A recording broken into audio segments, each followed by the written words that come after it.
Come on, come on.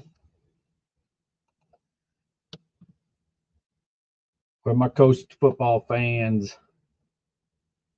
What a night. I say that every week. 9 weeks in.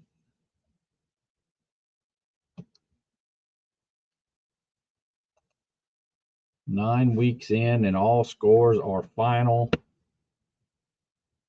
Teams have made the playoffs, secured a playoff spot. Some more teams tonight. I'm going to be posting that, trying to get some guests on here.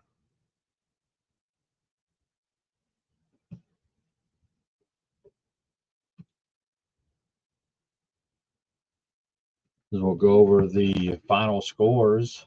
All scores, of course, are final. And the stat man, I was able for the third time in the 9, this is my 10th season picking games, to have a perfect week. 16-0 tonight, to get every game perfect. That's what I strive to do. It's fun. But certainly appreciate everybody joining today that's coming in.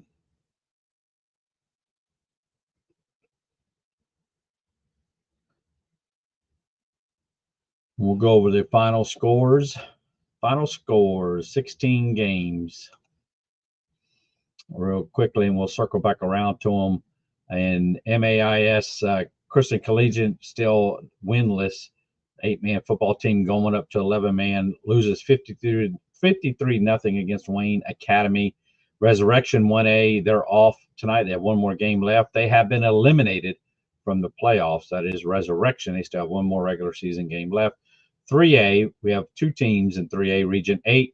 Tylertown defeats St. Patrick 42-7. St. Patrick, even with that loss, beating St. Stanislaus last week, is in the playoffs as the Rockachals lose tonight 42-7 against Presbyterian Christian. The Rockachals are out of the playoffs. St. Patrick is in the playoffs. They actually are off next week. St. Stanislaus does still have one more game to play next week, and that is at West Marion. So congratulations, St. Patrick. They are in the playoffs. And in 4A, in a non-region game, Pass Christian won the region last week. They did defeat West Marion, who won the region last week. I believe that's 3A. 28-7, Pass Christian wins tonight there. Forest County shuts out Bay High 34-0. Greene County defeats Moss Point 35-6. But with Bay High losing, Moss Point just punched their playoff ticket, and they are actually off next week, Moss Point. But they are in the playoffs, first time since 2022, and we'll be posting that. In fact, I'm posting it on X now.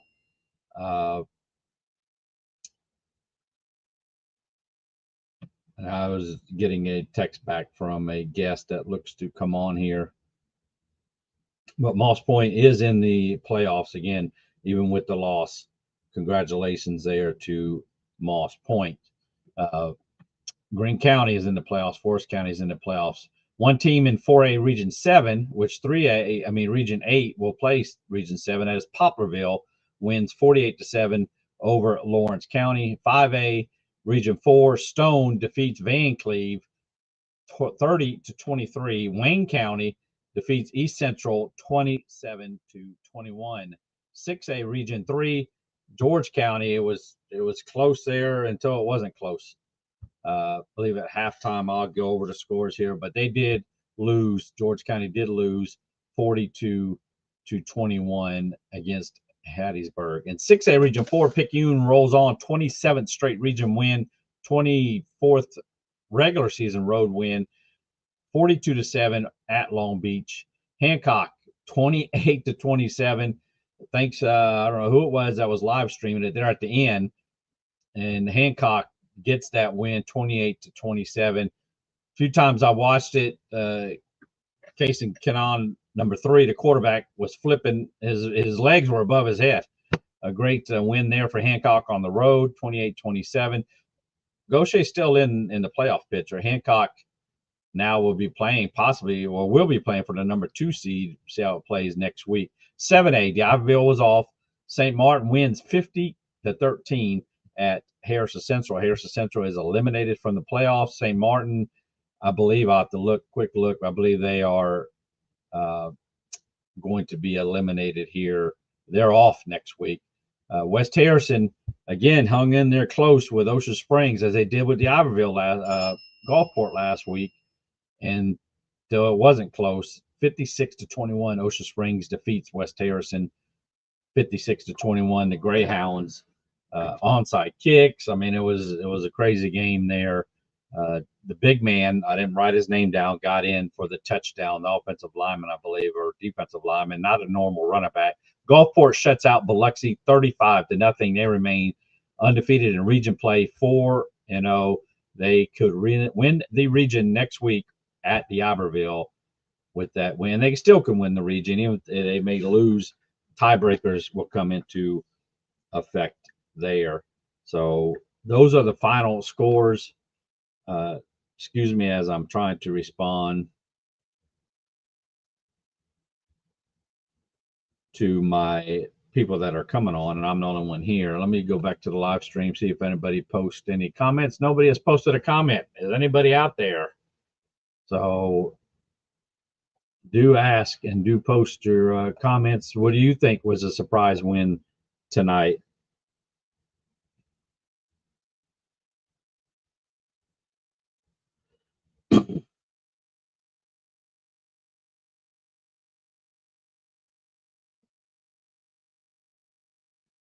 So post your thoughts. As I again apologize as I'm trying to coordinate guests.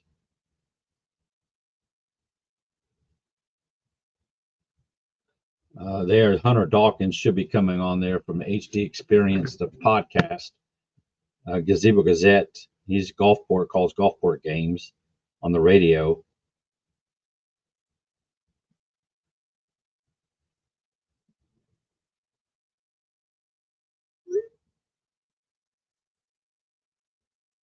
So we are trying to coordinate our guests coming on here. Who do you guys want on the show? Appreciate you checking in. Let me see. What you say? Jalen Ross was the last CD for Jalen. Is he a linebacker? Not linebacker. He's a big guy. Offensive lineman, I believe, or defensive lineman.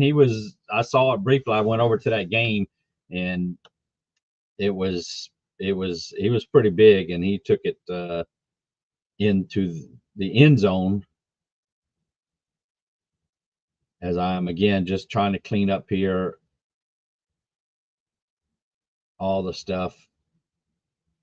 And St. Patrick is in the playoffs as I'm posting that out there.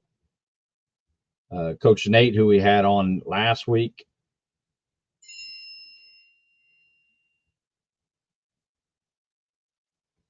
and posting it on Facebook. Again, this goes out on YouTube and on X, but my main one is Facebook. As we are getting things lined up here, what game? Like I say, Stone. I watched that game. Stone was a big win for them. Yes, it was. And I told Wayne last night when he was picking games, and Coach there with him that calls the games, they have a little fun predictions, and he had Stone at -7.5. I said, who come up with that point? Who come up with it? And he said, Coach Todd. Okay, so I actually had to go look and see what I projected, and I had projected Stone to win 27-20. I said, tell Coach Todd, I'll take that 7.5 points in Van Cleve. And Van Cleve did lose tonight uh, against Stone there. Again, but they did cover, but they did lose 30-23. Like I said, I said they were going to win by 7. I said 27-20. Stone wins there, and that was a back and forth game on there. The top 10, I posted the top 10. A lot of movement there. The teams at the bottom, 7, 8, and 9, they are a lot of movement. If you lose, you're most likely going to drop out the top 10. Gaucher, 10th ranked.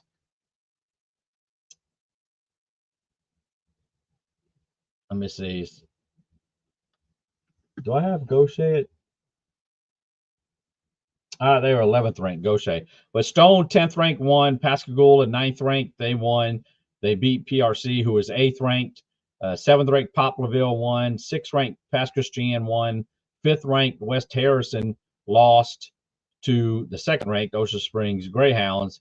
D'Iberville was off. Picayune won. Ocean Springs won. D'Iberville, I'm sorry, keeping that D'Iberville in my mind. Gulfport did win. They are shutting out Biloxi. So the top 10 will be released Tuesday at 10 o'clock. Tuesday at 7 o'clock. Getting ahead of myself here.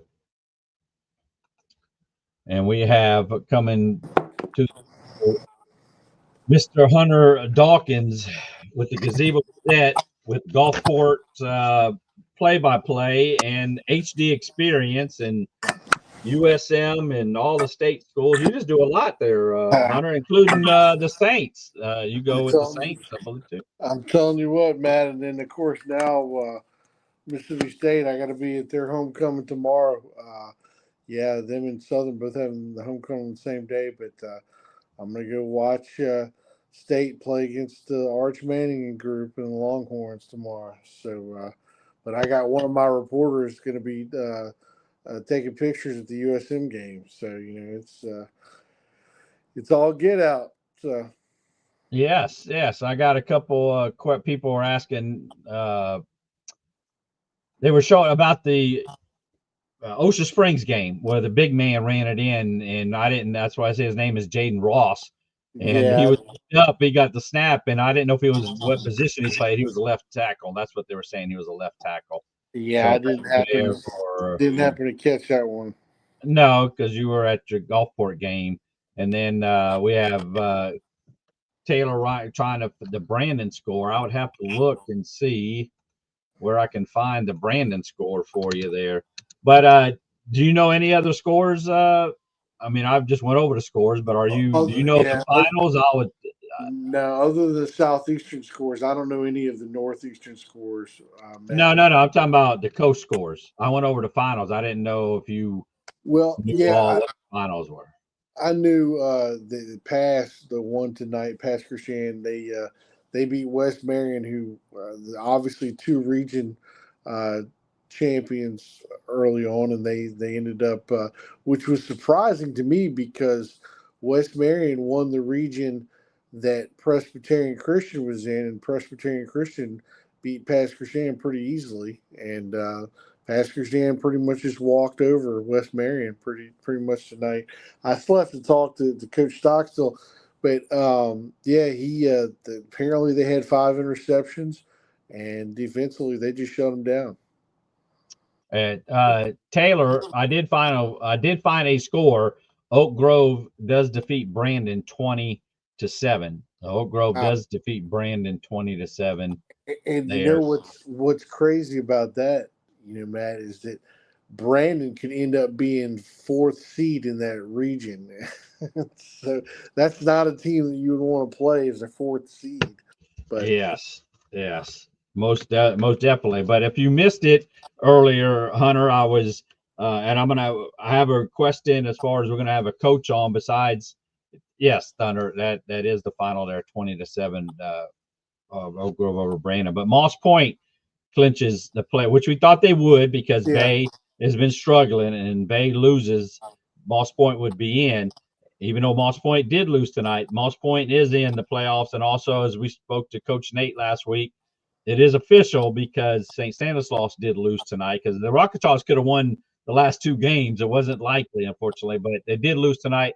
St. Patrick is in the playoffs, and Moss Point is in the playoffs. So congratulations to them on making the playoffs. Again, Moss Point is actually off next week, and then actually St. Patrick is off next week. Now think about it, both schools are off next week for the last regular season game there. Well, they didn't want, neither team wanted to play a Thursday game from what both the coaches told me, and so that was because everybody below 5A has to play Thursday games next week on the coast. So yes, and they've been doing that for a few years. They said it was referees, and so I mean that's the way it's been. And then the following week, the other 5, 6, 7 should be playing on Thursday. That's right. Yep. Then the playoffs start, for the 4A and down below. But also, Hunter, if you didn't know, the breaking news, for the 3rd time and now going in my 10th season, I was perfect tonight. So nice. No Congratulations. Surprise. I'm really surprised that you won a few of the games. We'll talk about it. Yes. They were, and I'm trying to get, if I can get Underwood, the Hancock, or I was going to coach Coach King. I know it was on the road, but that was one of the games that I wasn't comfortable picking Hancock to go to Gaucher. Gaucher, exactly. That's one of the first games that I was thinking about when you said that. So absolutely. And they won 28-27. There was a young whoever it was live streaming there at the end. So because I had to score updates, and it was Hancock was leading, and then Gaucher come back, and then at the end it was Hancock that scored and kicked that extra point to make it 28-27 that they won there. So, and that Stone Van Cleve game was very close. That was back. I watched that, of course, with Wayne, calling the game there. And like I mentioned earlier, beginning of the show, that they had Stone, Coach Todd there to have a little fun pick'em thing, and they picked college football games. Well, one of the high school games was Stone at 7.5, and I looked at what I had projected, and I said 27-20 Stone. So I told Wayne, hey, tell Coach Todd I'll take the 7.5 at Van Cleve. And what was it, 30-23? So I won with the points, but I did win with Stone. And it was 15-10 Stone leading halftime. And it was back and forth there, and they just ran out of time, Van Cleve. And Van Cleve is still in the playoffs. If I was looking to see here. They're still in the playoffs, but now they're almost in a must win situation. And I was trying to go to their region. Yeah, I think the last place team in that region is East Central, but I could be wrong. Yes. East Central they have 2 more games left. So East Central, again, they have 6 teams. So who's the top 4 going to be in there? Stone is in the playoffs. They're 3-0 in the region. Van Cleve lost. Wayne County won after starting 0-6. You win the region 2 in a row. That's 2 games they won in a row. Yeah. So they're 2-1. Stone's 3-0. And I don't have Purvis or North. Purvis ended up losing. I just heard that score on the scoreboard. They ended up losing. I can't remember who they played, but they had a call-in guy that said that they lost. Purvis lost. So Purvis played at Northeast Jones. They hosted Northeast Jones. Northeast Jones won that game. That's right. So they're 2-1. So again, Stone 3-0, Northeast Jones 2-1, Wayne County 2-1. That's your 3 teams there. And then you have Van Cleve 1-2, Purvis 1-2, East Central 0-3. They're out of it. East Central is out of the playoffs. So it's down to Purvis. You said Northeast Jones 1. So Purvis, that's what I heard from the call. Okay, and Purvis and Van Cleve are going to be, and Van Cleve plays at Purvis the last week. They host East Central next week, and then they'll play at Purvis. So you would think they're going to be favored, taking on East Central, who's struggling. But that's a that's a rivalry game, Van Cleve and East Central. And Yeah. so it's going to be between Purvis and East Central.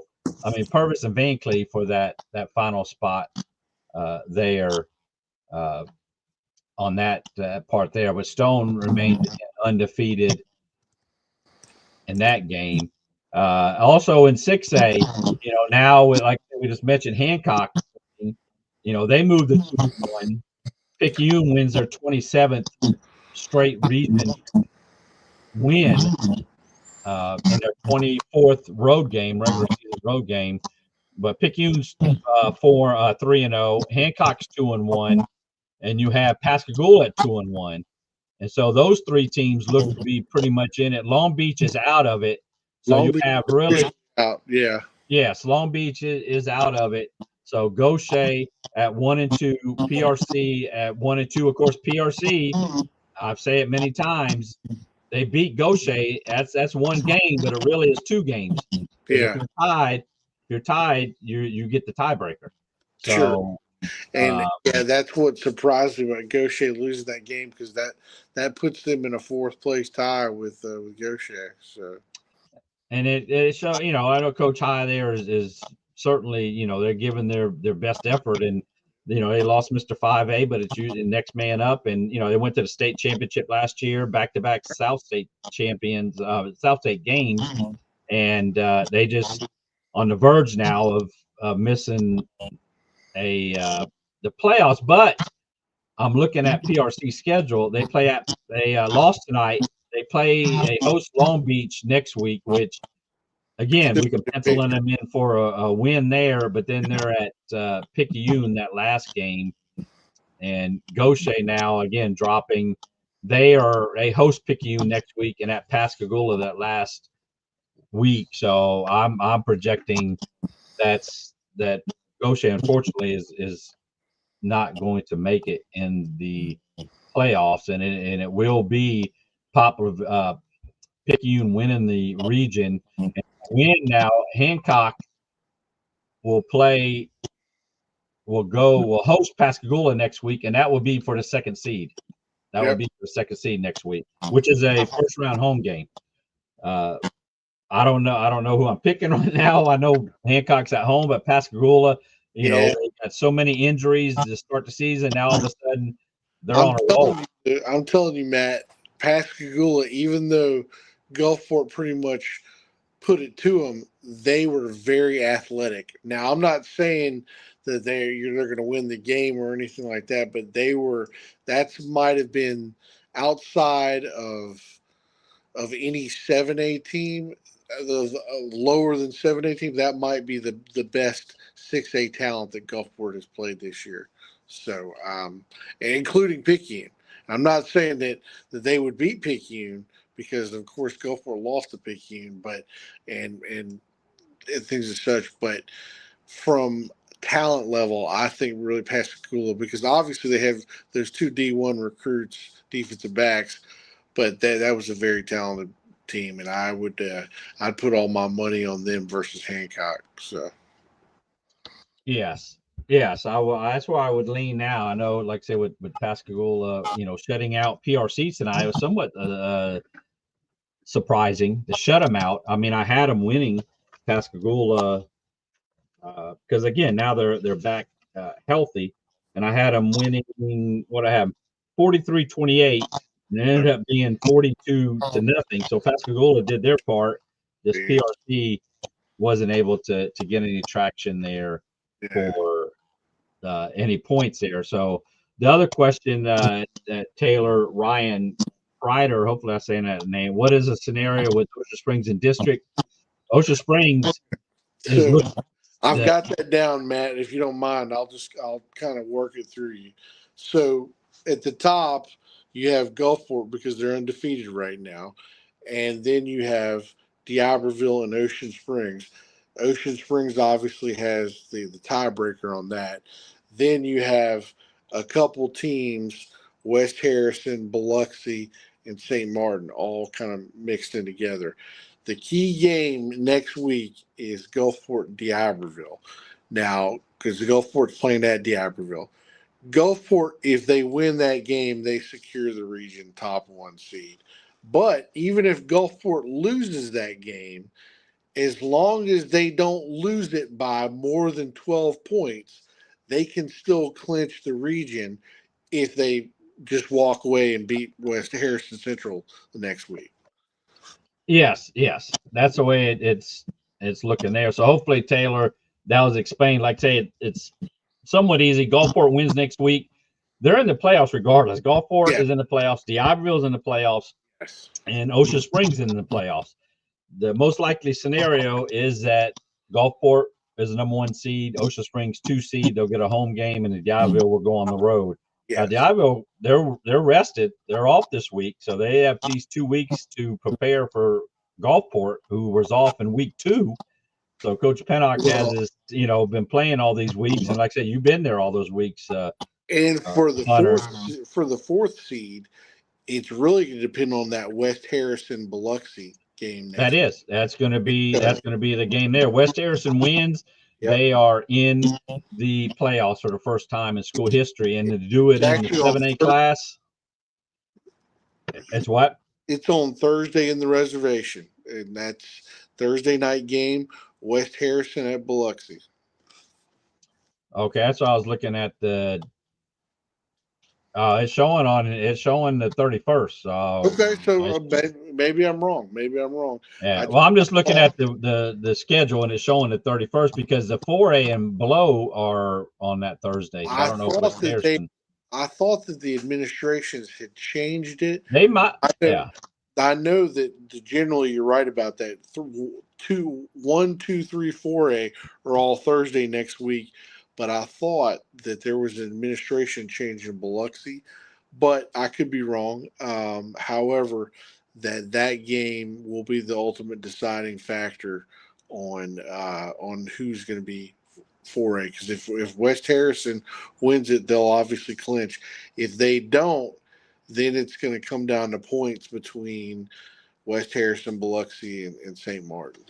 Yeah, because like I say, West Harrison, this is their last game, regular season game is correct next week, Halloween at Biloxi. Then they're off November 6th.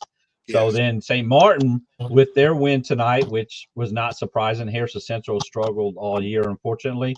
St. Martin moves to 2 and 3, if I'm not mistaken here. Yes, 2 and 3 in the region, and then West Harrison is 2 and 3 in the region.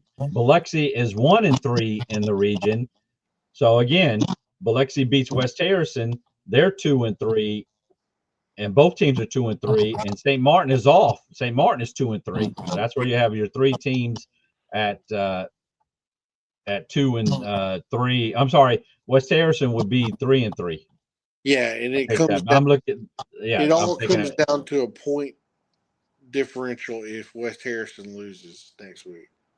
Yes, and it's to the top teams, which the point differential, it goes to what you did against the top team in Gulfport, and of course we know that West Harrison lost to Gulfport, and then St. Martin lost 40-0 to Gulfport, and then Biloxi lost 5. Yeah, so it still favors Harrison. Harrison. I think it still favors, but West Harrison again. Biloxi got. You were there. I mean, Biloxi was in the red zone when I tuned in a few times. They were in the red zone 3 times. Now, one of the red zones was right at the end of the first half where they got that field goal blocked and ran back for a touchdown. Yeah, Javon Anderson. Yep. Who was that ran it back? Javon Anderson, big old defensive lineman. He picked up the ball in the end zone and ran it back 100 yards. And boy, when he got done in the end zone, he about passed out. They had to pick him up and bring him back to the sideline. It was, but he put his all into it. So, yeah, I just speaking to a guest here that hopefully is fixing the. But yes, they were and then they fumbled, if not mistaken. They were again. That was at the end of the half, the red zone. But the 2 other times, they failed to get any points. That is Biloxi, So we're going to bring on our first guest, the first coach tonight. and that is Coach Jenkins. How you doing, Coach Jenkins of Moss Point? Moss Point. How you feeling, Coach Jenkins? I know it wasn't a great. You were on the low side of the score tonight, but the high side, you're at the playoffs, Coach Jenkins. How's that feel?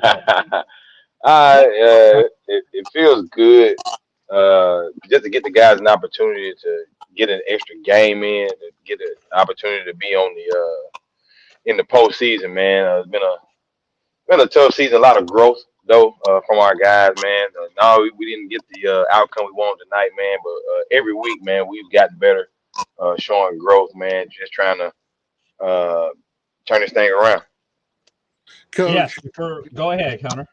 Well, Coach, I was going to tell you that definitely I know you don't want to say rebuilding, but you've got a proud tradition over there at Moss Point. Tell me how you guys are trying to build on that tradition.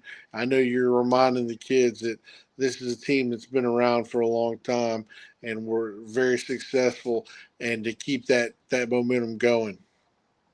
Really, we just try to not to we try to cower under the expectations or under the our previous success. Man, the guys before us left a high standard, left high expectations. So we're not going to run from that, but we're just trying to create our own lane, create our own legacy. Just trying to really just make sure that we can just play football the right way and do things the right way, man, and just build this program up. We are rebuilding. It's not a well, yeah, we have a proud tradition over here, but the rebuild is the word. I mean, we do have to find our way right now. We're really, really young, so just trying to get our guys to find the right way to do things, and just get them immersed in the legacy and the culture that we're trying to build here. So rebuilding is a key word for us, I would say.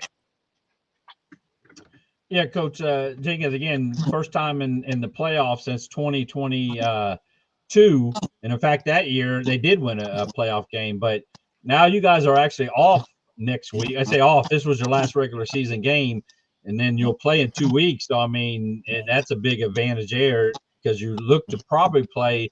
Of course, you'll go on the road, but you probably play Columbia. Yeah. But all you have to do is be in the day. Anything could happen, most definitely. You know that. So, what are some of the players that you want to spotlight? That have done great this season and heading into the playoffs. What are some of those players? Yeah, going into the playoffs, man. We just want to work on ourselves.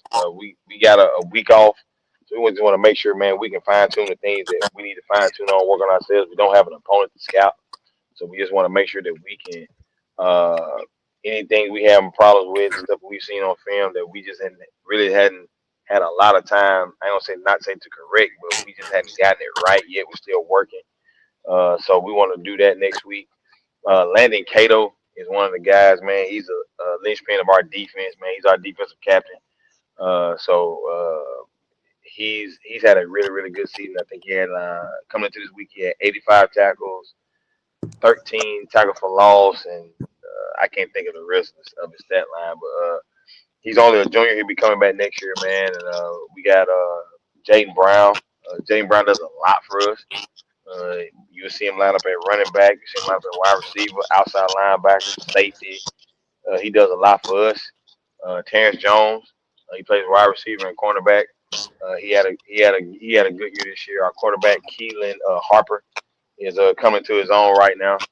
He's really trying to. This is his first year behind center, so he's really learning the position of quarterback, and also too, man, taking his lumps. But he's also getting some quality reps, some good reps. And he's really he's maturing before our eyes right now, honestly. Yeah, you have something for him, Hunter? No, that was Coach. I'm definitely appreciative of you answering the questions, and I wish y'all nothing but success. And I really am looking forward to seeing the old Tigers rebuild correctly. Yes, sir, man. We're gonna try to make sure that we can do this thing right, man. But this is gonna take time. Like I said, we're really, really young. As a matter of fact, we played 2 8th graders tonight, so we're we're really, really young, man, and we just want to. And like I told our guys, it doesn't matter your age, classification. I just want to make sure that we got guys in that can play. If you can play ball, if you can go out there and line up right and do the things the right way, when we step between those lines, you're gonna get an opportunity. And so we showed those A-grade guys last. Matter of fact, they came off of a game the other night. So we want to make sure, man, that when they came up, we want to get them an opportunity. We gave it, and they took advantage. Yes, most definitely there. And I like the videos. I don't think I've seen it lately, but where you're on the sideline where you were talking to Bether there when he had that couple interceptions. It was. I like that side. I like that because we don't get to hear it. What do coaches tell players? And I like what you were talking to him at. Like, hey, you were at the right place and right. It was great, and certainly appreciate those videos that you guys put out, and we. Thank you for taking the time to come on the show for the fans. And again, your season is not done yet. Playoff bound. That is just great in your first year head coaching anywhere. And then especially at Moss Point, you're in the dance. You have a chance. And we certainly look forward to it there, Coach Jenkins. Yes, sir, man. I appreciate you guys for having me on. We just look forward to rebuilding and looking forward to putting out a great product very, very soon. Yes. Well, I certainly appreciate it, and we will hopefully catch up to you there for your playoff game here. And it's still a couple weeks away, so enjoy it tonight. And congratulations to Moss Point playoff 2025. Appreciate you, Matt. All right. Thank you, Coach. All right. Coach Jenkins there. I mean, like I say, his team, he mentioned about Landon Cato. He leads 4A, statewide, 85 tackles. Sean Bether, 3 interceptions there. He's 5th. In 4A statewide, and it's true they did lose tonight to Greene County 35-6, but with that win against Bay High a few weeks ago, punches their ticket, gets her in the playoffs. And I mean, these players, to be in the playoffs, it's you'll have fans and people saying, yes, it's a 5-team division. You win one game, the right game, and you're in the playoffs. Well, that's just the way it is. That's the way we deal with it. So we're not taking anything away from them. They're in the playoffs. And congratulations to Coach Jenkins there for making the playoffs on Moss Point. I'm going to send out another.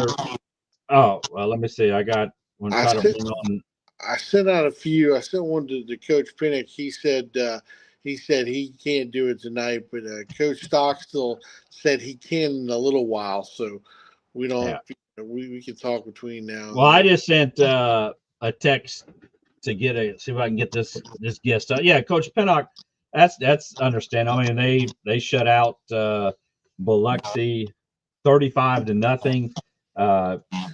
Again, that field goal return, blocked for Gulfport Indians. The last time that they were shut out, October 5th, 2023, and who shut them out? Gulfport, 42-0. So it's been a few years since Biloxi's been shut out.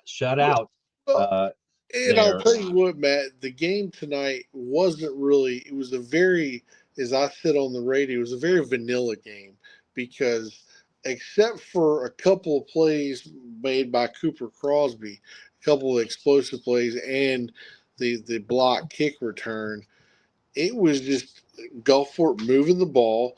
They would get put back in a penalty, about a holding penalty or a personal foul, a face mask penalty. It was just, and penalties were kind of working in Biloxi's favor, at least a little bit. And they didn't really go. Biloxi didn't have a long drive of their own, where they're just, moving the ball, except for maybe, I believe towards the end of the game, there was one time where they had where they moved the ball pretty well, but then they had a fumble, and because they lost the turnover battle to Gulfport, they turned the ball over to, and that's something that's been very good for Gulfport.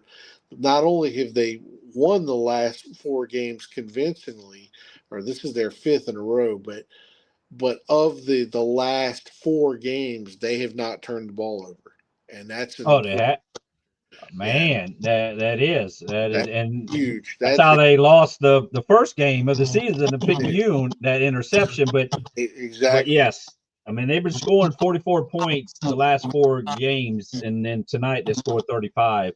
Exactly, And and it could have been great. worse. It could have been worse, but they brought in the backups. At least once the clock started moving, there was no reason to keep anybody in the game. And Biloxi wasn't really making a move after they got they turned the ball over. They just weren't moving the ball very effectively. Yeah, So. that's unfortunate for Biloxi, who all season they had the players, they got a great coach, and they just the injuries did play a factor. Again, all teams are injured, but Of course. Still, I haven't.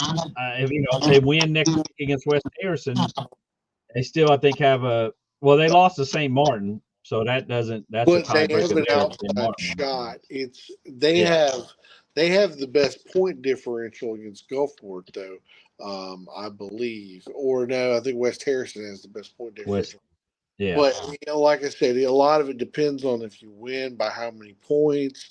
They have a very outside shot, but it is what it is. Yeah. The Ocean Springs game was interesting to where, again, Jeff Shepard and them were live stream at West Harrison. Ocean Springs 2 turnovers. West Harrison scored on a both. Sean Fairley and of course Stapleton took it in. It was 7-0. All in the first half, mainly first quarter. Ocean Springs led 7-0. It was 7-7. West Harrison come back. Ocean Springs led 14-7. West Harrison 14-14. West Harrison scored 21-14. Ocean Springs scored 21-21. At halftime, it was 28-21. Ocean Springs. The final score 56-21. And it was, again, unfortunately, deja vu, like with Gulfport. It's the same thing that West Harrison did. West Harrison, they played great in the first half, and then they decided in the second half they want to do something a little different offensively that they hadn't been doing. In their first possession of the second half of last week, they threw the ball 4 times. West Harrison hadn't really hardly thrown the ball 4 times all season long, and yet they threw 12 passes against Gulfport. I'm not saying that you don't want a little bit of a trick and a little bit of, off the radar, but you don't want to do something that is going to take out of the conventional way of the kids. And especially when your game was tied up at halftime or Gulfport was leading by a touchdown. Same thing with Ocean Springs leading by a touchdown. You want to get them into the fourth quarter where it's a close game. And that way then there's a lot of things that can happen in a close game fourth quarter. So Yes. And then Ocean Springs come out the second half with an onside kick, obviously a surprise onside. They recover, and then they had a pick six. McDonald had a pick six there, and it was all Ocean Springs 56-21, unfortunately for West Harrison. And again, I had them as the toughest schedule heading into the season, and it is showing to be true, to where you're going against Gulfport, who's the number 1 team on there, the second ranked team tonight, Ocean Springs, and then the Iberville, who's third ranked. So I'm sorry, fourth ranked. Picayune's third ranked, and they lose to the Iberville there. So we're trying to see if we can go ahead. I said, I really think that West Harrison put themselves early on in the season in the driver's seat, though, to where they're at least got a chance, no matter what happens. If it ends up coming out of the points, it favors them, and if it doesn't come out of the points and they win, then they're already in. So they've got a very good chance to be in the playoffs. So. Yes, they do. They do. They definitely do there. The other games that we were touching on, Picayune, 21-0 at halftime. Zay Davies, of course, Clay Sweet and Slick Rick there. Zay Dennis, I can't read my writing. 29 carries, 386 yards, 3 touchdowns. Picayune wins it 42-7. Again, that is their 24th straight regular season road game. And then they 27th straight region win. I know those stats do a lot for a lot of people, but for me, seeing it how Picayune has always been involved. I mean, I still think it's a pretty good stats. I'm not shocked. You know, it's Well, that that's not the record. So yeah, of you course. know what the record is? Of course, I'll tell you Something what the like record is. five something. The Poplarville kid, right?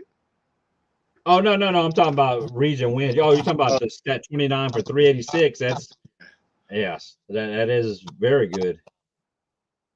But no, I don't necessarily. Yeah, I thought Picayune surpassed the 27 region games in a row. I thought they had surpassed that in the state, but I could be wrong. No, as far I don't know what the record is state-wise for how many region wins in a row. Of course, Ocean Springs, fortunately did stop their streak when Gulfport beat them. But the Yeah, record, which most people won't necessarily get, we're trying to bring it up here, is Picayune's at 27. The record is Stone County at 33 straight region wins from 85 to 92 is what that is. And Picayune actually will not get to that record this year because they only have two more games left. yeah, that makes So sense. and they are at Gaucher and then host PRC. So that is the record. 33 straight region wins is the record at Stone County. Picayune now has 27 straight region wins there. As time is just flying by. I appreciate everybody joining us on X at Coast Football, Coast Football on Facebook, Gulf Coast High School Football on YouTube at Coast Football. Some of the other scores: Pascagoula 42-0, over PRC after PRC win last week at Gaucher. Yes, he was going in the score, probably would have won the game. That was that woulda, coulda stuff, fumble, and so PRC in, and now they are, and take the loss tonight, but they will host Long Beach next week. That is PRC, but Pascagoula seems to be back healthy and on a roll, shutting them out 42-0. And The also, other, I'm sorry, Hunter, before I forget, Coach Sims, Lewis Sims, Pascagoula, the longest tenured coach on the coast. He is in his 18th season out with Pascagoula. But Pascagoula tonight, he wins his 100th game as a Pascagoula Panther, and they had a video they showed after the game, doused him with Gatorade. But 100 wins, 100 wins, 76 losses. So congratulations, Coach Lewis Sims, on his 100th win as Pascagoula's head coach. congratulations to him. Absolutely, he's been a good one for a long time, and yeah, he's brought that team as far as in different levels to different classifications. He's played with that team, and they've been good always. So Yes, again, he coached at Moss Point, for those who didn't know, yeah, in 2008, 9, and 10. And he was 25-11, went playoffs all the 3 years, went 2 and 3 in the playoffs, and then he went to Pascagoula in 2011. So his 15th season, again, the longest coach on the coast with any team, 15th season, Coach Lewis Sims, and he is now 176 losses, 100 wins, 125 wins, and 87 total in his career. So congratulations there, Lewis Sims, and we're trying to see if I can. what I was going to talk about really quick, Matt, Go ahead. too, the 4A region north of the coast region with Pastor Shan obviously being in control of that, but the other region with Poplarville, Columbia, Macomb. Of course, that's not a coast region except for Poplarville, but Poplarville, you wouldn't even really consider that being the coast. It's about 45 minutes away from the water, but Poplarville beat Lawrence County 48-7, and I believe in that. I'm not so sure. Maybe you can remind me. Or they're going to be third in their region. Is that correct? Or they're For Poplarville. yeah, for seven or 4A, as I believe their region. It And is, yeah. I mean, Columbia again. I don't know if but Columbia was 2-0, Macomb yes, 2-1, Poplarville was 1-1, and South Pike was 1-1. Columbia They beat South Pike tonight, 49-30. okay. So Columbia, so that will be Poplarville is now 2-1. Columbia is 3-0, and that will be for the region title. That'll be for the region title. Poplarville again is 2-1. Columbia is 3-0. Poplarville beats Columbia next week at Columbia. They'll both be 3-1. Wow. Goes to the tiebreaker. So Poplarville can win the region next week. Now it's going to be Columbia. Of course, they're not a coach team. I'm not. Yeah, I can see what the record is. They're 8 and they're undefeated. And yeah. now 9-0 since they won tonight. So it's going to be a tough haul there for Poplarville. But hey, they're the defending 4A. champions. So I mean, they're proven with Keys and the defense there. So Are they playing at Poplarville or are they playing in Columbia? they are playing at Columbia.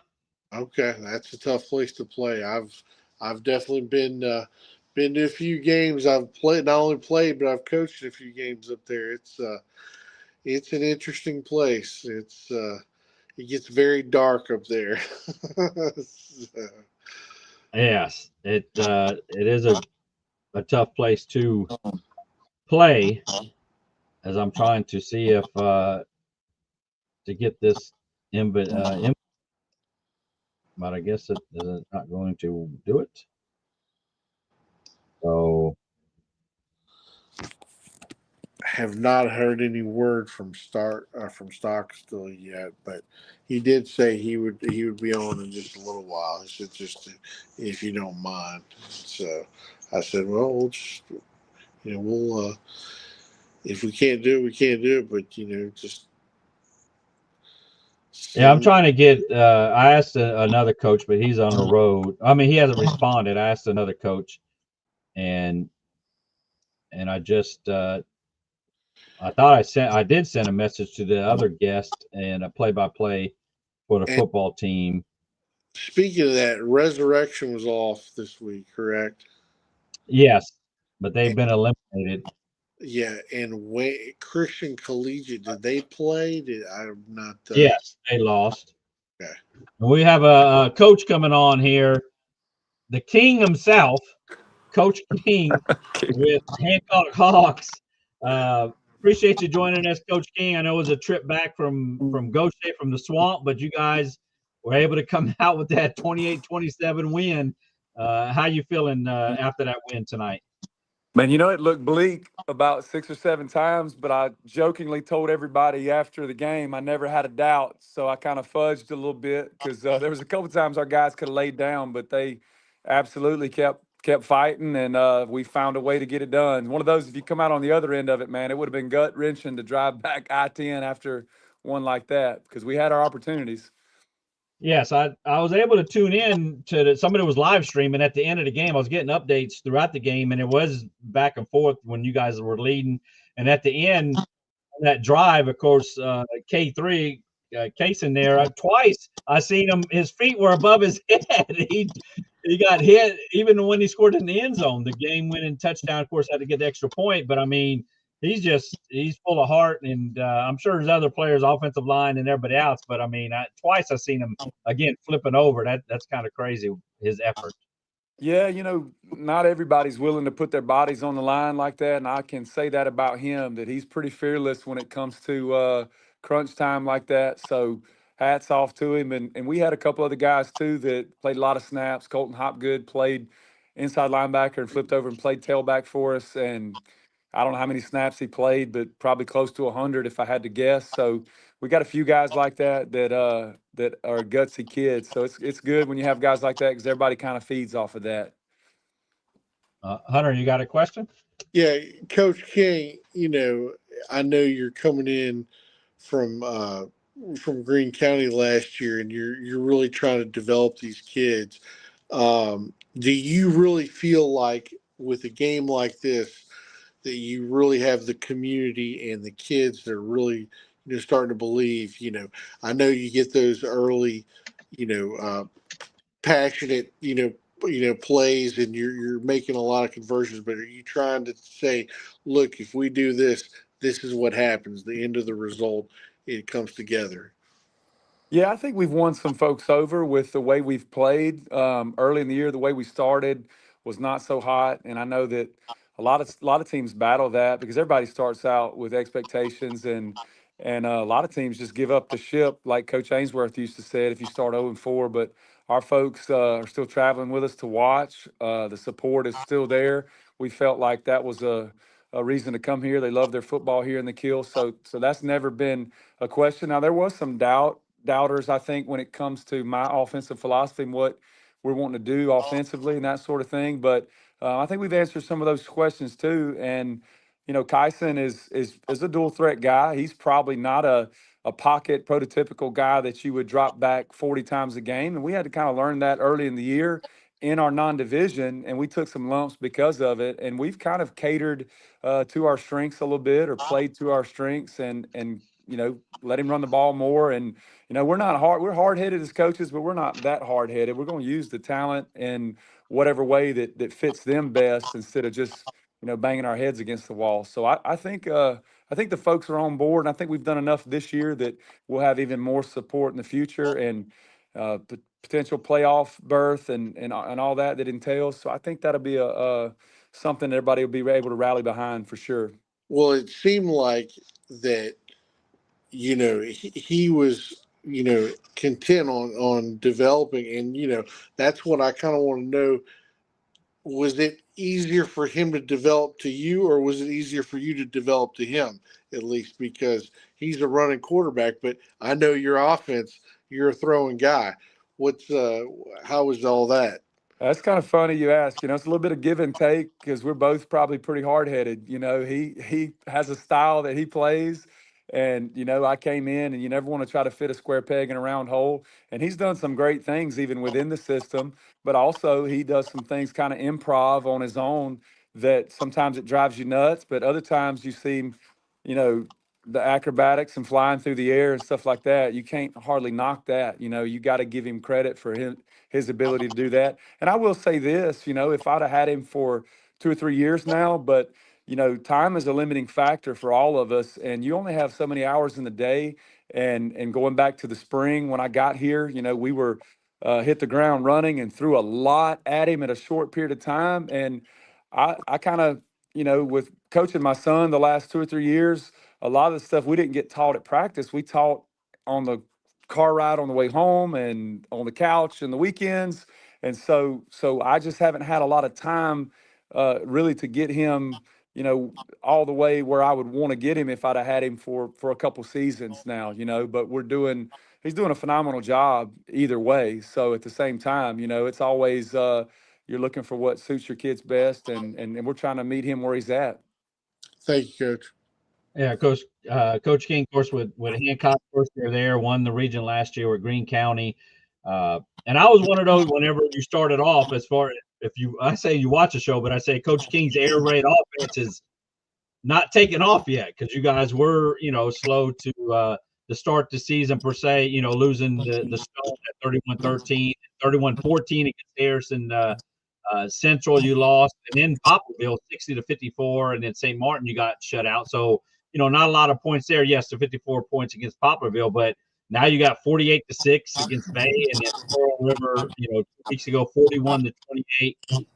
Of course, ran into Picayune last week, but it seems like it's getting going. Your air raid offense is taking off and led by, like I say, by Kaysen. And but don't look now, you're hosting Pascagoula next week, and that's for number 2 seed in a first round home playoff game. And I don't think anybody was much talking about Hancock at the beginning of the season in the non-region games about being a possible number 2 seed.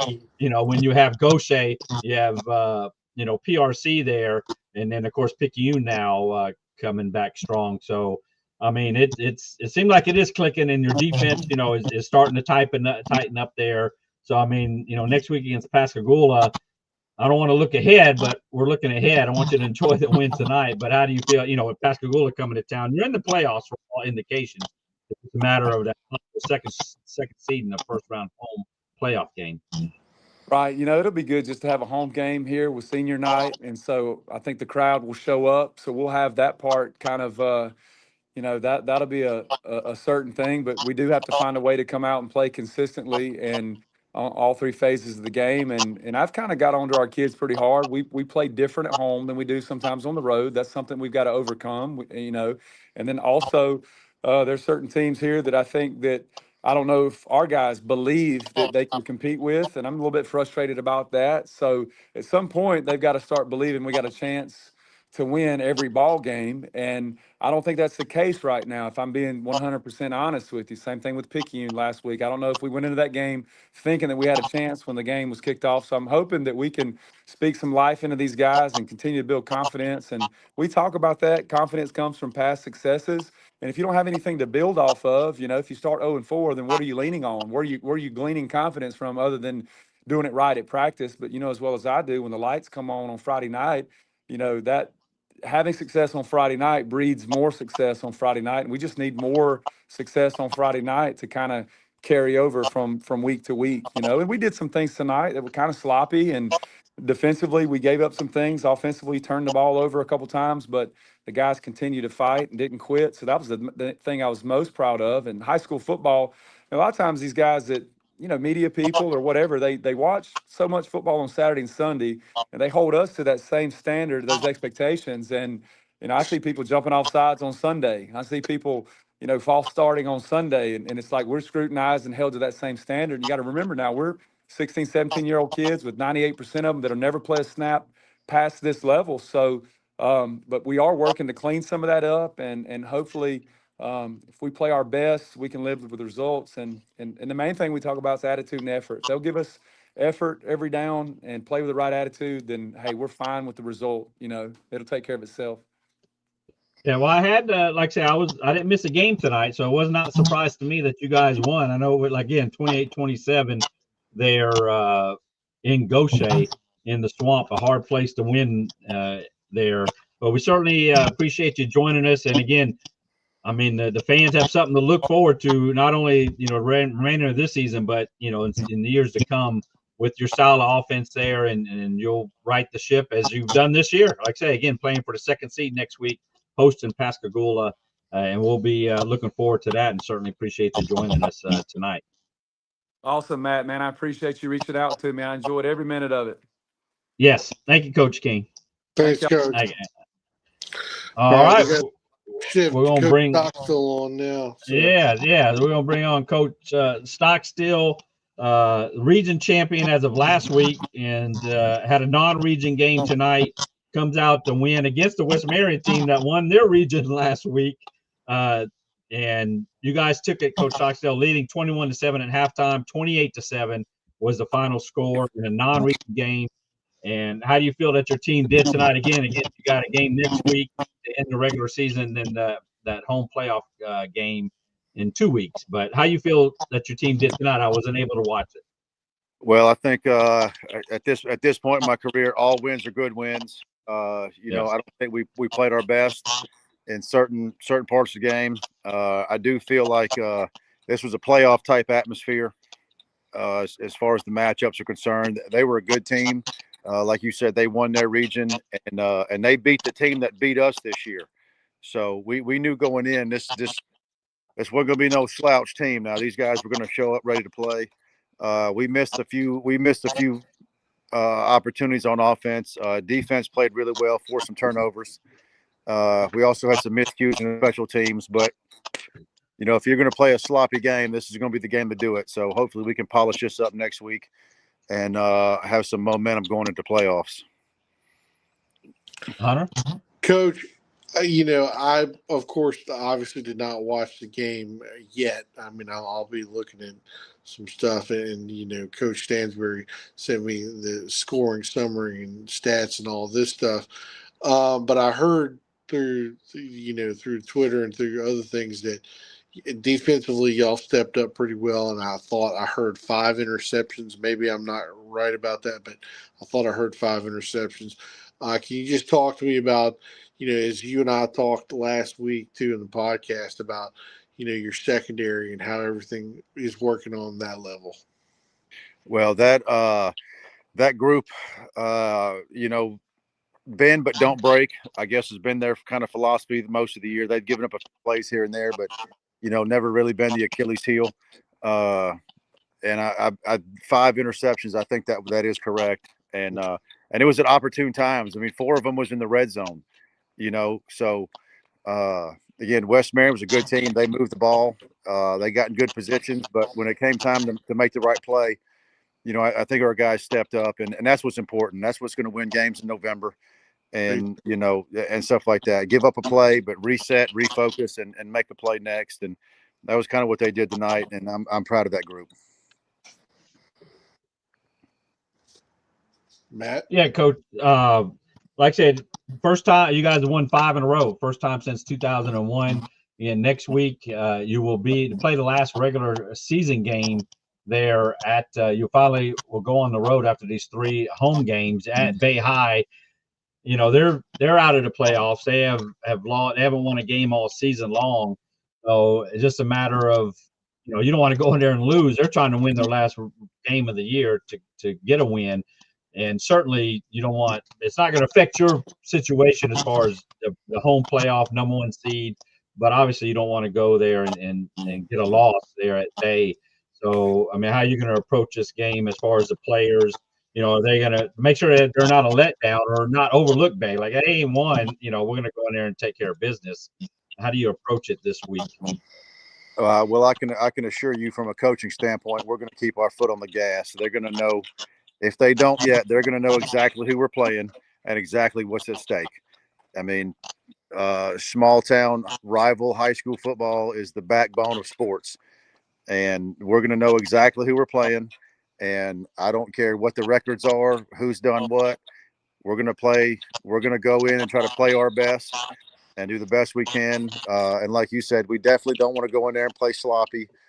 And we want strong momentum going into the playoffs. So we will play to the best of our ability, and we will get the guys ready to play a team, whether they're 0 whatever or undefeated. We're going to take the same mindset that the next team on our schedule is going to be the best team on our schedule, and we're going to prepare ourselves that way.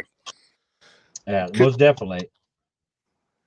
Coach, just a little reminiscent you can feed to your players that, of course, in the history of Pasquershane and Bay, their top rivalry is Bay High, who they played 72 times. And Bay, of course, is ahead of that rivalry in the Bay. So that being said, that might be a good little bit of rat poison. Yeah, that may be a little tip that I need to throw out there. That may help us out.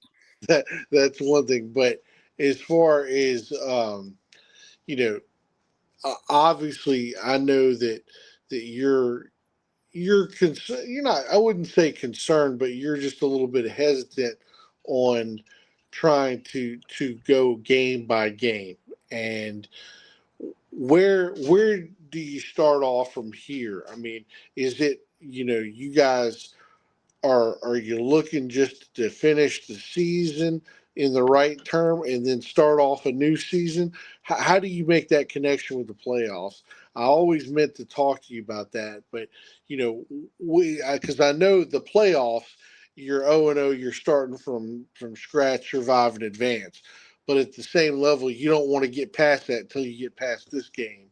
So talk to me about that. Well, we always take a game by game approach, and it's to me, I felt like this was a little bit of a trap game tonight. I felt like they were going to look ahead to Bay High a little bit, and so I felt a little leery about going in tonight. And you don't want to. You're always in search of that perfect game. So there's always goals. There's always things you can work on and improve on in search of that perfect game. And I think our guys do a good job of enjoying a win and then turning it off and getting ready for the next team. And like I said, they've done a good job of that all year. And I would expect that not to change for this week. And you don't want to play, you don't want to play down, so to speak. You always want to play up. You always want to play to your own standard. You want to play the best you can within your own ability in your own locker room and stuff like that. So I think what's important is for these guys to approach this game like it's the toughest game on the schedule, and not to look at records and stats and things like that. I think we've done it in the past a little bit. We hadn't played our best against these guys the past couple seasons.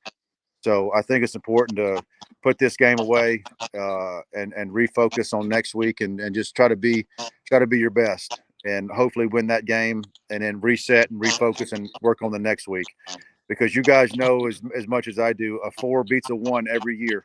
Every year, a 4 seed beats a 1 somewhere, and we just don't want that to be us. Well, I have. Go ahead, Hunter. Okay, well, and I'm not necessarily, Coach, talking about this team. I'm just saying, just in general, of your past experience when you coach the state championship playoffs team. Now, let's just skip away, and we're talking about just the playoff experiences. This is the past. It's not this year. But how have you coached? I mean, what is your message when you're in the playoffs? Is it? I know you're a game by game type guy, but is it? What way do you try to clear up to be able to survive and advance? Well, we you set the goals and expectations throughout the year, and you get yourself in a good position entering the playoffs. And basically, you let your seniors be seniors. You let your main guys be main guys. I mean, they know how to practice and they know how to prepare. If they want to lose, then they can have a sloppy week, and they can play bad and they can lose. Or if they want to win, then they can have a good week. They can stay focused and they can put themselves in a position to win. So at this point, the coaching almost takes a back seat. You put that responsibility on the players and your seniors and your main guys, and good teams, you're going to have good leadership from the coaches and stuff like that. The great teams, I feel like that's when the players, take responsibility for themselves, and they get practice going and they hold each other accountable, and they do what they need to do to make sure the team's prepared. And I think that's where we're at. And I think we've done that. I've had good teams in the past that could do that. You almost basically just made the practice schedule and got the kids out there and they did what they were supposed to do. So we'll see. Coach, one of the funny story that I haven't ever shared with you, but when I was coaching at Stanislaus, the O-line coach, and we won the state championship back in 2009, it was we got out there in practice. They were the players were already out there on Thanksgiving. They were already running plays and things, just like you said. Coaches, we didn't really have to do anything. They kind of knew the practice. They knew what they had to set up, and that's exactly right. They wanted to stay out there all night.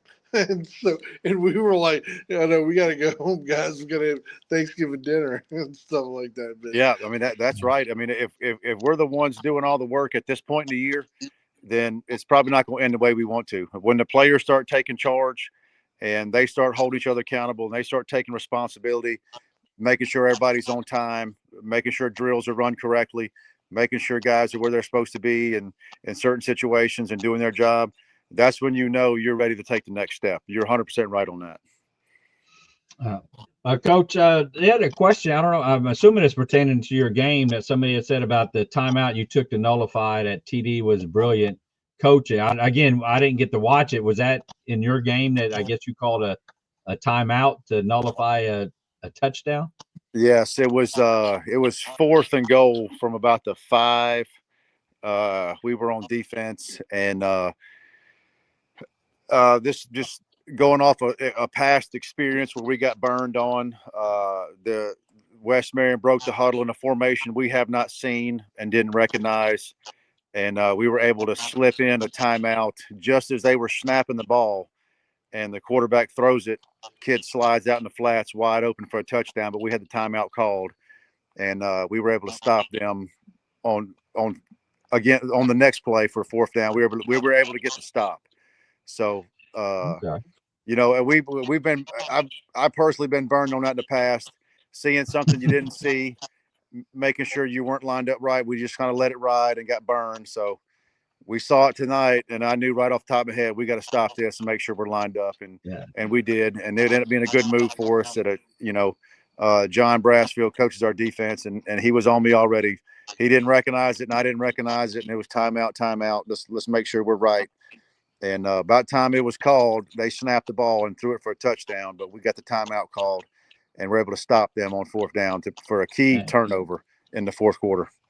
That's what I was going to ask you. What happened on the next after you called the timeout? They didn't get a touchdown, so yes, it was a great there. And again, I like that kind of story inside of it. Your experience, like say, a two-time state champion yourself, and looking to bring Pass-Christian. Again, you won their first playoff game, and now you won their first region title. So it's slowly progressing. And hey, the season's not over with yet. You'll play at Bay High next week, but then you'll host a first-round playoff game and hopefully more in 2 weeks. So we certainly appreciate you joining us tonight there, Coach Stockstill from Pass-Christian Pirates with the win tonight in a non-region game. And their last region game will be next week at Bay. So appreciate you joining us, Coach, and enjoy the win. All right. Thanks, guys. I appreciate it. All right. That's all right. Hey, it's great to have them on there in that inside. Again, I didn't watch it. I don't even know if they live streamed. I didn't watch it because it was a non-region game, and I was watching. The school live streams it, but it's like an account which it does. Yeah. No. They live stream it. It's on their Facebook page, and when they go live, I don't know if they did tonight. It's free. I'm not going to pay for anything for live stream, but it is free there. But again, it was a non-region game, so I didn't watch it and didn't have anything about it. I do have fans that tell me what happened, just like Thunder Williams had mentioned about it. And Thunder had said, it was 21 at halftime. Again, Pass-Christian, that he let the foot off the gas there. That is Pass-Christian. Now, I mean, it was 21-7 at halftime, ended up being 28-7 was the final score. So, it's Coach Stock still got the win. Like I say, who cares? It's a non-region game. It's still a win. 5 wins, the longest streak since 2001 for the Pirates. So they are having a magical season, and I don't look for it to end anytime soon. Again, they'll be at Bay High next week to end the regular season game as we're approaching midnight here. And the fans are still with us. They're getting across X and on Facebook and on YouTube. Certainly appreciate it, but I guess we're going to be winding it down, Hunter, unless you have something else. Again, the 3 coaches, Coach Jenkins from Moss Point, Coach King from Hancock, and Coach Stockstill, as you just heard. I was trying to get the play-by-play of one of the football teams on, and I don't know if the link doesn't work or what the deal is. I'll try to get my compatriot Harold Rose on next week from Gulfport. That's covering. He does the play-by-play for us on 96.7, whereas I'm the call. But we'll see what I can do with that. And next week's games, 13 games, 3 teams that are off. Which again, we mentioned Moss Point, who's in the playoffs. Their regular season is done. Coach Jenkins, they're off, even though the other teams play next week. St. Patrick, again, their season is done. Regular season, I must say, because Coach Nate has them in the playoffs. Moss Point, St. Patrick, and St. Martin, 7A team is off next week, and they'll have their last regular season game the following week. But on October 30th, Thursday, the final regular season games for a Region 7 Poplarville at Columbia, that will be for the region title, and the loser should get the second seed and get a first round home playoff game there. 4A Region 8, we just talked to Coach Stockstill, Pass-Christian at Bay High, Forest County at Greene County, Forest County AHS at Greene County, and Moss Point again is off. Though Pass-Christian wins the region, Forest County and Greene County should be for the second seed, the losers, and the third seed. They'll get a round 1 playoff road game along with Moss Point. 3A Region 8, St. Stanislaus last season game. They're out the playoffs at West Marion, and St. Patrick, as mentioned, they are off. They will have a playoff game on the road in 2 weeks. 1A Resurrection is hosting Stringer. They are in the playoffs. And MAIS Region 3 Christian Collegiate will be at Columbia Academy. In 5A Region 4, Stone at Northeast Jones, East Central at Van Cleve. 6A Region 4, Pascagoula at Hancock. That will be for the number 2 seed. Both teams at 2-1. Coach King on here just a little bit ago. Long Beach at PRC. PRC needing that win. Obviously, I don't even know if they can get in the playoffs. I figured out. Picayune at Gaucher. They're in their 24-game road regular season streak. And 27 season wins will go to Gaucher. That is Picayune at Gaucher. In the 7A class, which will be played on Friday, Halloween night, St. Martin is off. Harrison Central out of the playoff at Ocean Springs. West Harrison at Biloxi. Again, West Harrison wins that game. They are in the playoffs for the first time, Coach Quincy Patrick. And Gulfport at D'Iberville. Gulfport wins that game. They have won the region title. They are in the playoffs. And if Gulfport, even if they don't win the game, if they don't lose by more than 12 points, then they get the top region. That's, of course, if they beat Harrison Central, which I assume they will the last game of the year. So yes, you would think that. And so those are the as it gets down, for a couple games left. Some teams, their seasons, are over with. Some of them punched their playoff tickets tonight. And congratulations to them. Again, 7A, we mentioned Gulfport, D'Iberville, Ocean Springs are in the playoffs. It's a matter of Biloxi, West Harrison, or St. Martin, which, it's leaning more toward West Harrison, even in the tiebreaker there. So it's a great effort there by all the teams. And again, certainly appreciating you see Don Albert there with Pass Christian. Looked like Pass will play South Pike for game 1 of the playoffs. Yes, That's what it looks like. They'll play the 4th seed from the 3rd region, 4A Region 3. Yeah, who South Pike lost to Columbia tonight, 49-34. So, Man, that was a little bit closer than I. Yeah, it was in Magnolia. I think Columbia played in Magnolia, and so South Pike's always a very tough place to play in Magnolia. So it is. So again, the top 10 teams with the top 3 winning: Gulfport, Ocean Springs, D'Iberville, 4th ranked was off. Pass Christian, 5th ranked won. 6th ranked West Harrison lost. They lost to the number 2 seed. Poplarville won. PRC got shut out at Pascagoula. They're 8th ranked. Pascagoula, 9th ranked, won. And Stone won at Van Cleve. They're 10th ranked. And on the outside looking in was Gaucher, Van Cleve. They both lost. And St. Martin at 13th ranked won at Harrison Central. So the new Coach Top 10 will be out as usual every Tuesday at 10 o'clock. Tuesday at 7 o'clock. Boy, it's midnight. Tuesday at 7 o'clock. And the game predictions, again, somehow, some way, I was perfect for the 3rd time at 16-0. I was, with that Hancock game with the Stone game, picking 2 road teams. I wasn't comfortable with it, but the stats and what I felt would happen. Was it close games? Yes. Hancock won 28-27. And Stone won at Van Cleve 30-23. And Don, there, yes, that will be Poplarville and Columbia. That will be for the region title there next week.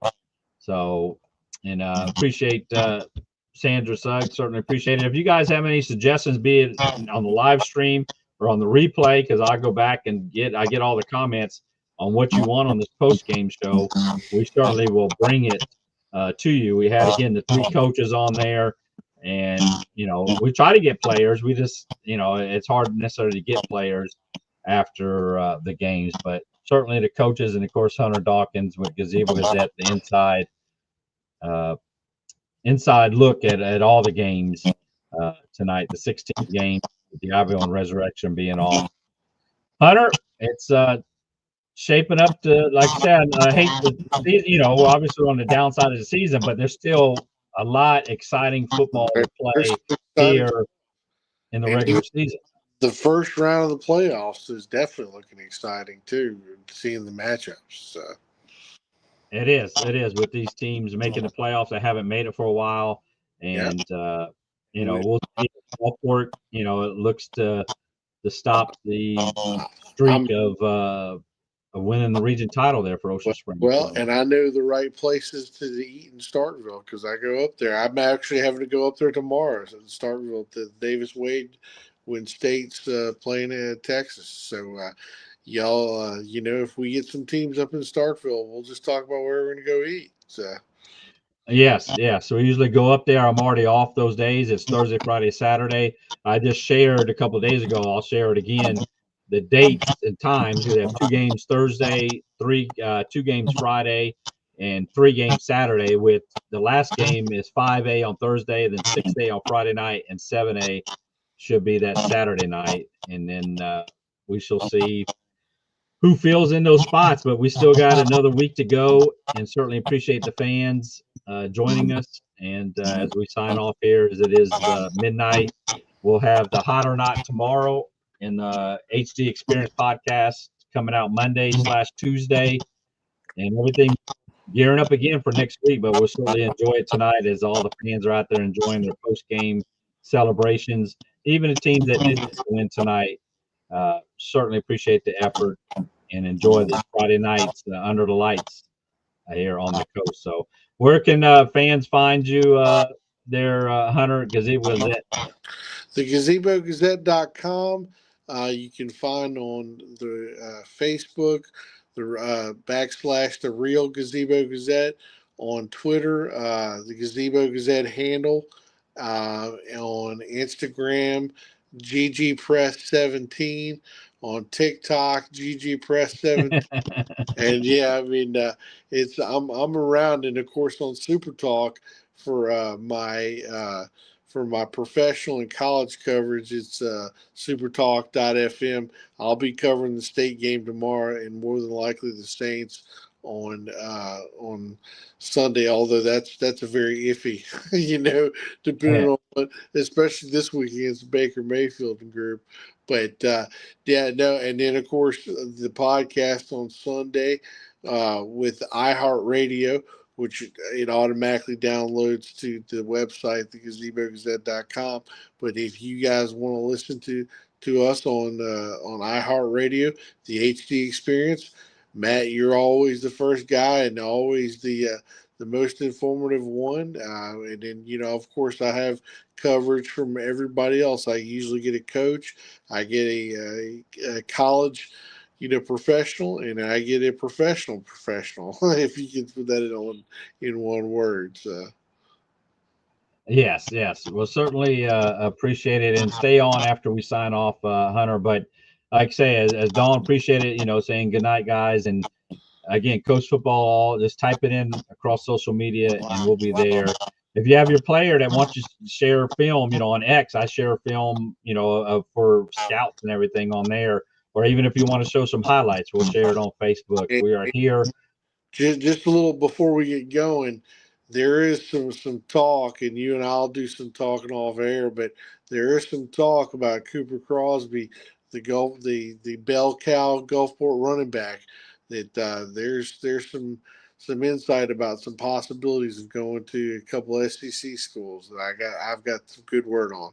So yeah, he had a great game tonight, Crosby. He visited Auburn the other day, so yes, even though I believe he is semi-committed, it's not a full commitment, as we know players do. We'll get to talking. I'm not going to Adam Schefter you, but we'll get to some talking. Yeah, and with Gulf Coast Bulldogs, their playoffs actually start this week. You might as well say it. It's the last regular season game for MGCCC. We made the trip up there last night. Got in about 1:30 in the morning.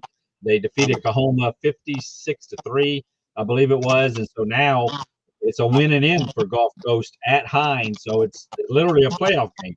You got some Abe's barbecue while you're up there? I did. I went up there. I never ate there, right there at Crossroads, and went by Parchman Jail and kept on going. And it was I say a nice trip. I mean, 5-hour trip, and then coming back again in the middle of the night. Safe and sound, but they did a good job. As William Faulkner says, that always is the land that time forgot.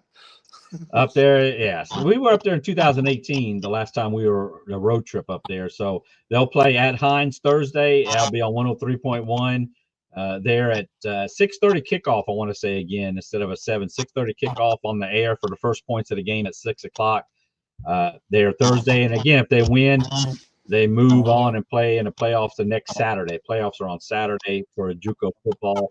But yeah, they're 7-1, and they got to win to be in the playoffs, Hunter. That tells you how tough it is. Who's the number 1 seed in the playoffs? Colin beat Gulf Coast, that one game. So, and they won last night. They won Thursday night. Colin, they play a non-conference game next week, which that only comes to effect as overall record if the teams, if there's a 3-way tie. But if Colin, they're already sitting at 6-1, so they play. 5 and 6. I'm sorry, they play 6 games. So Gulf Coast wins, they're in. If they lose, they're done. But they play at Hines, and I mean, I feel good about it. Coach Wright, it was a get right game last night. Had a lot of Coast stars last night. The Iberville player and the Osha Springs player in there was gone blank on their names, but watch the replay there. But Friday night stars turning into Thursday studs, and that'll be next Thursday, along with the last the 4A games playing Thursday. So we'll see. There are a lot coming up, but certainly appreciate the fans again joining us, and we will catch you guys next Friday. Hopefully for the post game show, and leave your comments, suggestions, but certainly appreciate everybody joining us here tonight on the Coast Football post game show. So for Hunter Dawkins, I'm Matt Stats, and we'll catch you on the flip side. Stats out.